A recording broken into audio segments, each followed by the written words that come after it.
I don't know what it's called. All I know is for the Coast Guard. 11,000 pounds. It's 8 feet wide. Not tall. I think it's like 10 feet tall. And they said it was supposed to be 41 feet long, but I ended up only getting in it to, because you know I only stretch out to 30. I'm only 34 feet in the well, so I was able to kind of put the back end back there a little bit and take that 40 feet and kind of put it into the 34 well, so that way I won't have to stretch out and make it a whole oversized load. Because you know once you do the whole stretching out part, it's a whole ordeal.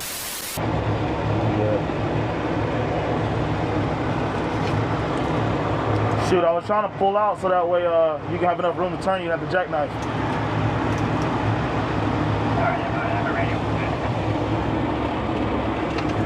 Well, you have a safe drive out there, man. That's a nice Peterbilt too, by the way.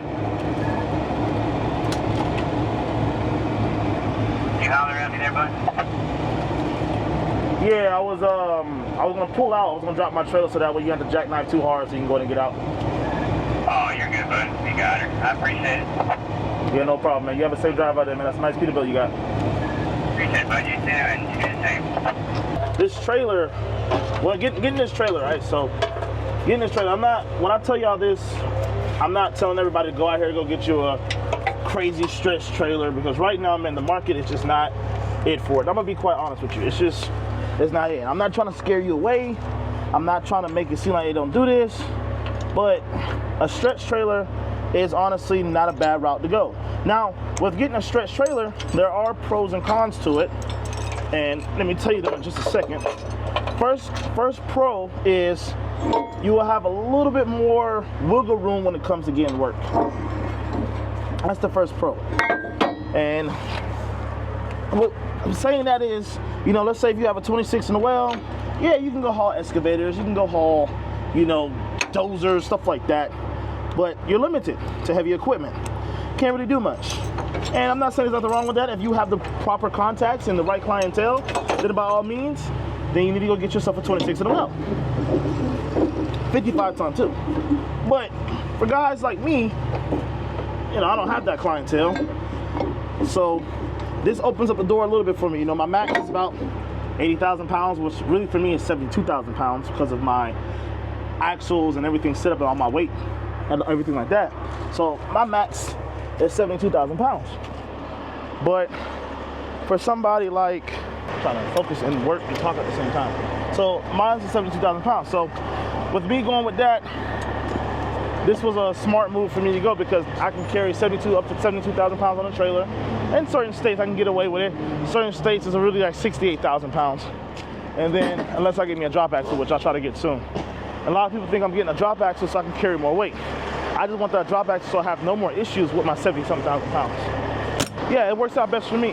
Now, somebody else, the con to it, like I said, those are the pros. That's a pro to it.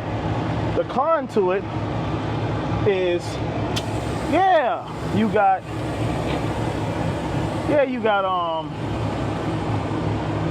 a stretch trailer, and you might be able to go get a little bit more work. But now it also takes away from certain work that you can and cannot, that you can't take. Excuse me. Now it takes away from certain work that you can't take. So yeah, you can stretch out. It depends on the stretch. So there might be a load that's 50 feet long, but because, hold on. So because when you stretch out, your trailer can't handle the weight of that 50,000 pounds fully stretched out, because your beams become weaker. You see what I'm saying? When you're fully stretched out, I can't carry that much weight. Like my max that I'm really truly comfortable with now I've done it, I'll say 40,000 pounds, maybe a little bit less, fully stretched out, because you know I stretch out to 60 feet. But I've done 58,000 pounds fully stretched out, and unfortunately my trailer did have a little bit of sag. Now that could have been a blocking issue with me. Maybe I didn't block it up properly in the front and the back to get all that weight on the front and the back. I might have done it wrong. But like I said, that's a con. Another con is you're always long. For me, I'm always long. Now, for some people who have the 29 and well stretch out to 50, that's more practical for them. You know, that's a little bit more better. You know. Let me make sure I took out those lines. You know, sometimes you might forget.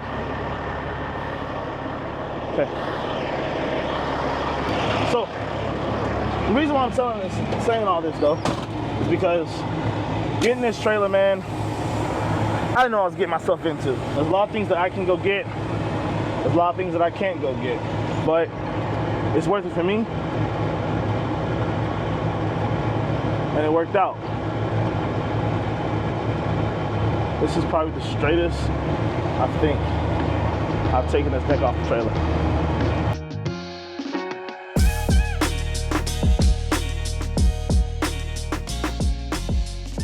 Like I said, the versatility for this trailer is here, but there's a lot of things that I don't like about it. Like I said, I'm always long. My trailer is longer than most. You are going to be heavier than most. So for instance, typical RGN guys around like what, 40,000 pounds, maybe what, 38, maybe even 45. I'm 51. I'm at 51,000 pounds, empty. That's empty weight. So what's going on? Do you by chance have ramps? Ramps, I got some makeshift ramps a little bit. So the weight that I can carry, I only can carry 29,000 pounds on the trailer before I'm overweight. And really you want to say 28,000 pounds. It's things like that. You know, when you got a stretch trailer, you are going to weigh more than the average RGN.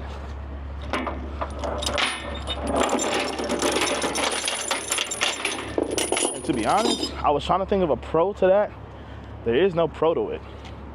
Being heavy, and you can't really even scale heavy, it's kind of, you gotta play with it a lot. I found myself, that's why I went and got this gauge. Now right here, if you check this out, I got this from TM Trailer Sales, but they're partnered with Airway, and Airway got me this gauge where it allows me to track the weight that I put on my tritoms back here. So that comes in handy a lot, because in the beginning I found myself moving the load back and forth. Or sometimes you get to a scale and you can't move the load back and forth. So that's a major con to a stretch. Now, another issue is, in my opinion, and this is the most important issue to me in my opinion. Nowadays, a lot of the stretch work, there's a lot of people in this game right now, unfortunately, and it's the truth, who got 50-foot stretch, even 60-foot stretch. And just like everything else, man, the numbers have gone down. So you got this, nowadays, you used to be able to buy a stretch for like, what, 90 grand? So I've heard, never seen it. So I wasn't looking back then. But now, a brand new stretch is like, what, 174,000, something like that? And that's without FET. You know, with FET. FET is, I don't know what it stands for, but I know it's a whole bunch of money you gotta pay once you buy something brand new. I don't know what it's called. It's like, it's something to do with your taxes, but it's like federal. I know F stands for federal, E is for something, and the T is for the taxes. Federal equipment taxes? Inserted down here. Federal equipment taxes, that's what I think it is. That's what I think it is. Well, okay. that might be it. Federal equipment taxes, that might, right. And like I said, back in the day, them trailers used to cost like 80,000, 90,000. Nowadays, those trailers cost upwards of 174,000. I'm just talking about just for a simple setup like mine. Mine is a really simple setup. Let me get my little makeshift ramps for y'all real quick. So, like I was saying, now, to me, the con is, yeah, a lot of people right now, or if you are looking to get a RGN, no matter what it is, unfortunately right now, for new equipment, the market is just tough. It's just tough. And like I said, you could have got a trailer like mine back in the day for 90 grand. So I heard, plus FET. But nowadays, it's 174 plus FET. And I know because I deal with TM Trailer Sales over there in Griffin, Georgia, Jackson, Georgia. And look, I know their prices for the trailers all the time. And you're gonna pay anywhere between 160 to 180 for that type of trailer plus FET. So, for brand new. Now you get it used. My trailer I got used is a 2021. Fairly used, about 2 years when I got it. I paid 125 for mine, so 125,000.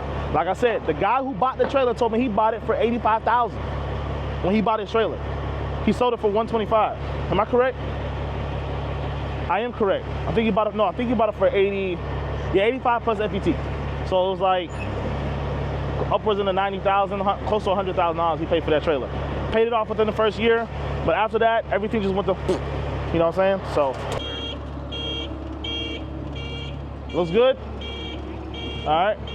Up in there more.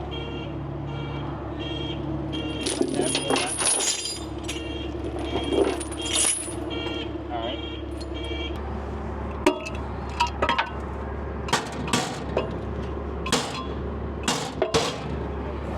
How's it look on that side? Good over here. All right. What are you guys using it for? You guys gonna rebuild it or Yes, we strip it down completely and repaint the hull. We put new electronics packages, new motors, new drives. Okay. Pretty much it. More? Yeah, there you go. Alright. And when you come off, just keep it as low as you can so that way that back end can come over those. That's why I try to hit them down on the ground. Sounds good. All right. How we looking on that side? Hold on. All right. Looks like it's gonna be perfect, actually. Yep. Fantastic. All right, Jay, you gonna handle the paperwork?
My ear.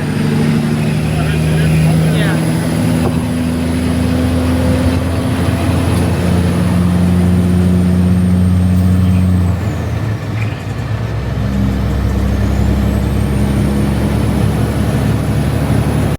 So we picked up Florida, dropped off in Virginia, and enjoyed Virginia for a little bit. We actually had a good time. Got to go to a little buddy of mine's restaurant. Enjoyed that, got to see his warehouse, he gave us a little tour and everything like that. And we enjoyed Virginia Beach for the weekend. They had a nice little festival. I guess we got lucky because during that time frame, I didn't know there was gonna be a festival, so it was a good little time. But they're headed over to North Carolina, and now we got our cable reel for the week. So we got 65,000 pounds on the trailer. Am I doing this right? Damn. Right now we're just doing our chain check. We already drove a little 50 miles up the road. So we're gonna do our chain check, make sure all the chains are good. All right. So we're doing this because, man, when you first put chains on your load, a lot of times you go down that highway, bumps, stuff like that, it's gonna readjust. So when it readjusts, you just gotta go back over it. That's tight as hell.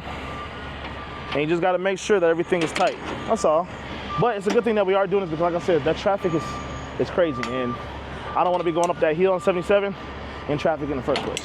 So like I said, we're grossing at right there around 110, 115. I say 115, but I know it's around 110, maybe 109, 109,000 pounds. Nothing on 6 axles. There it is.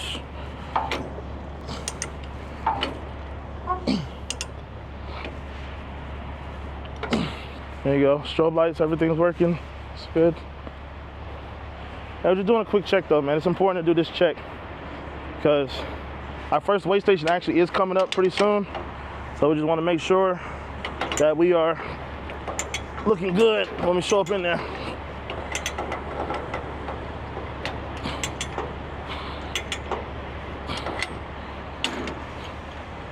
You guys probably heard me talk about it plenty of times before. This is the cable reel that I run. This is a consistent load that I have. Now, fortunately enough for me, I've been able to lock something in that's consistent. Now, you're not gonna get as lucky like I am. Not everybody will. You gotta play your cards wherever you play your cards at, but if you can land something that's consistent and the pay is right enough, I say stick with that. I know a lot of people go against direct shippers. You're gonna feel like you got a job. This is a job. This feels like a job now.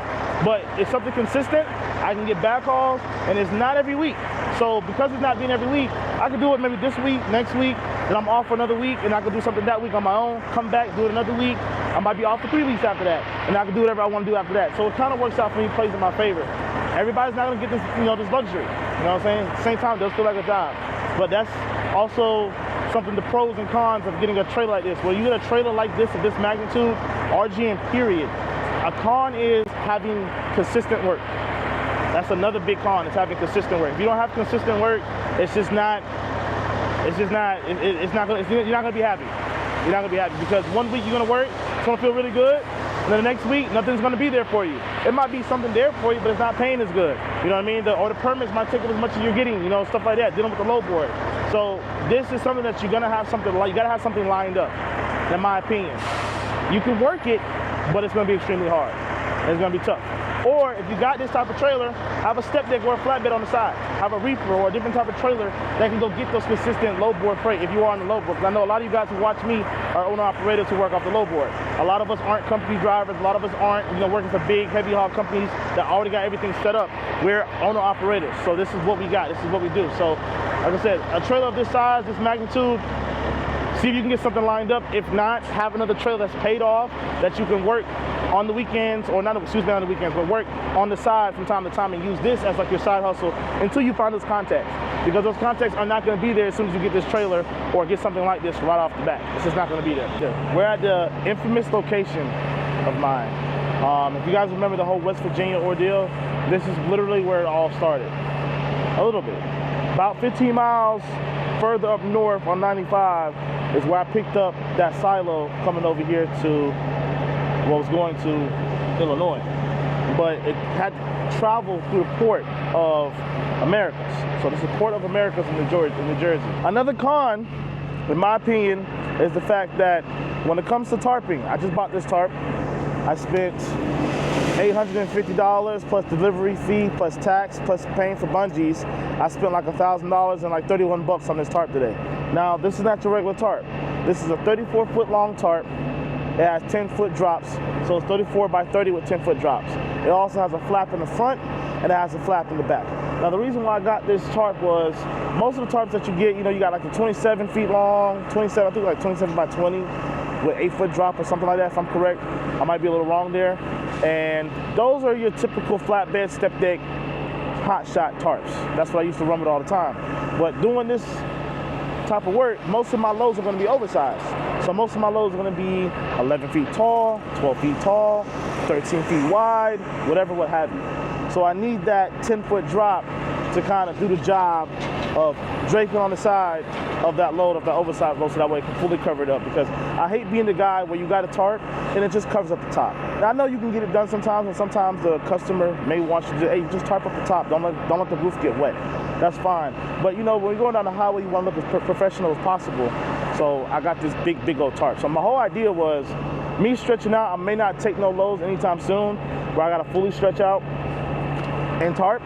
So I figured at least the entire trailer with 34 in the wheel could be tarped when it's closed. Another con that I have with this trailer though is when I'm going to a truck stop, I can't find parking a lot of times.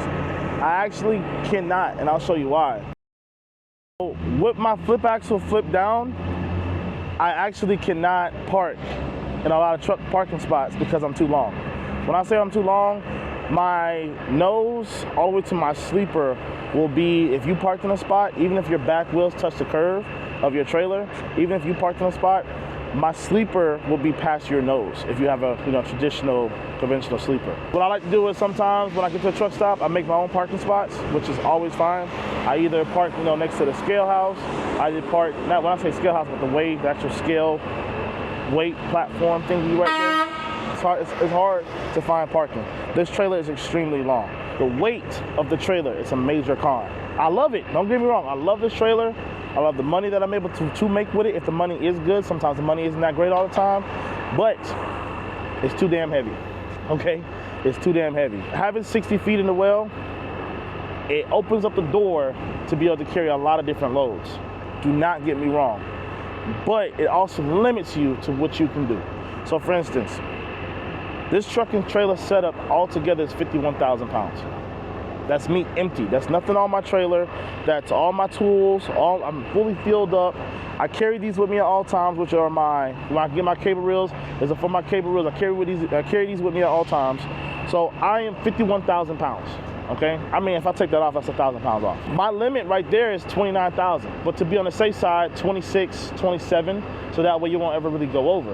That's my limit on what I can carry legally before I need permits or anything like that. So my door to get loads has shrunk when it comes to the legal. Now I have to make more money, spend more money versus everybody else. Now somebody else who might walk in there, they might be 40,000 pounds. They can carry what? 40,000 pounds on their trailer. So they may not need permits. So when I'm trying to look for loads, it's hard for me to kind of go back and forth with the broker because I don't have a strong argument and say, hey, look, I got to pay for permits. Well, it's not my fault that you're 50,000 pounds. You know what I mean? It's not my fault that you're not wearing, you're not driving around with a traditional RGN. You know what I mean? So that's another con of having this setup. Major pro is the fact that you are going to open the door to a lot of loads, a lot of variety of loads that you can carry. You are going to open up the door. Like I said, 60 in the well is a lot. Do I use the full 60 well all the time? No, I do not. But when the loads are available, the opportunity is there. I'm grateful that I have it. Great trailer. It makes a lot of money. That's really it, man. Just you can do a lot with it. I mean, you can do a lot with it, but you can't do a lot with it. You just got to spend a lot of money with it. I mean, at the end of the day, the trailer, it's a great trailer to have in your arsenal. To have it, like I said, in your arsenal, I think that's a key word, in your arsenal. If you're out here trying to be an owner-operator by yourself, I think a 50 stretch is just the key. I think a 40-ton, 45-ton stretch out to 50 is a great setup. You're probably going to be 42,000, 44,000. Let's say you have my truck. So I got a Peterbilt 379, or let's say a Peterbilt 389. Let's say you wouldn't have got the drop axle as well. You stretch it out, got the drop axle. I mean, 46,000 pounds, 49. I know about 4,000 pounds or 6,000 pounds. No, 5,000 pounds away from me. It's not that big of a difference, but it is kind of a big of a difference. Now, 5,000 pounds gives you 35,000 pounds that you can carry instead of trying to play with 29 or 30,000 pounds. So that right there is more ideal. Then you're shorter. Your wheelbase is shorter. You're not as long as me all the time. Sometimes in certain states, you might have to get permits just if you put the axle down. You know, there's things like that. There's a lot of things that go into having this long of a setup. I think ideally for somebody trying to be an owner-operator, I think a 50 stretch is just right. Now, would I say 40-ton, 55-ton, 45-ton? All kind of decides on you. I think 55-ton, you're putting yourself back in the same ballpark as me now. 55-ton, I know 55-ton right now, stretch out to 50 feet, he's 50,000 pounds empty too. So there's not much he can really carry himself. You know, it takes a lot. When you get that 55,000, it takes a lot of weight to push that trailer down. So, perfect example, turn around, baby, so they can see it. So right now, my trailer has an arch in it. You see it? So my trailer goes like this. It goes like that a little bit, it comes up. So it's got an arch in it.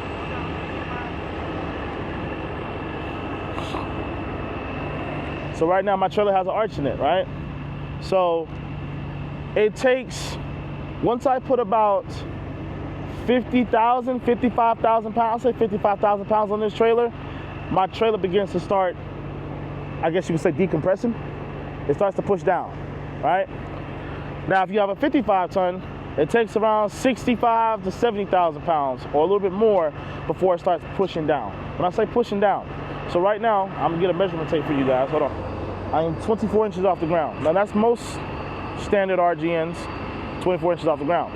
Now the difference is if you have a 55-ton, 60-ton, you start putting weight on this puppy, she might go down an inch or two, right? Now with my trailer, I put 65,000 pounds on this maybe every other week, and my trailer gets down to 17 inches. So I'll show you 17 inches. It gets down to 17 inches. This is what I want to show you how big of a difference it is. So we go from, like I said, we go from 24 inches, right? 24 inches is right here. See my finger? Once you come down, we have 17 inches. See how low that is? 17 inches is like half a foot, right? Yeah, it's like half a foot, if I'm correct. 1, 2, 3, 4, 5, 6. Yeah, that's 6 and 1 inch, a foot and 1 inch off the ground. So the reason why that is important, why that's a strong pro from getting a 40 ton, 45 ton, is because when you put that weight on the trailer, it sits it down and it decreases the height of whatever load you're putting up there. So if you got a load that's like, let's say it's 12 feet tall, let's just keep it simple, 12 feet tall. You know you're gonna be 24 inches off the ground, right? So you gotta measure that 24 inches. So 12 feet plus another 12 inches is what? That's 13. 13 plus another 10, that would give you 15, that would give you, what did I just say? 1410. 1410 plus another 4, that's 15.2. All right, if I did my math right, that's 15.2. Right, so take out 6 inches off that if it's 65,000 pounds. You take 6 inches off of that, that's what? 14, 6.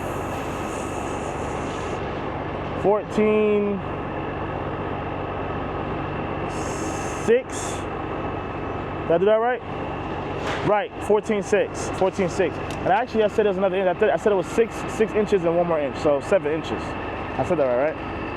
I'm saying a whole bunch of numbers. Am I throwing you off? I'm throwing myself off. That 55 ton is not, it's not gonna do anything. Like literally, I put that weight up there, the 55 ton, the weight's gonna sit on it if you got 65,000 pounds, and the trailer's gonna tell you what. I don't know how different it is between having mine, because like I said, mine is 34 in the well versus having a 29 in the well. I believe your arch might be a little bit more, so I don't know, I can't really tell you, because I don't have that much arch because I'm so long, you know what I mean? But that's a major pro in having 40, 45 ton.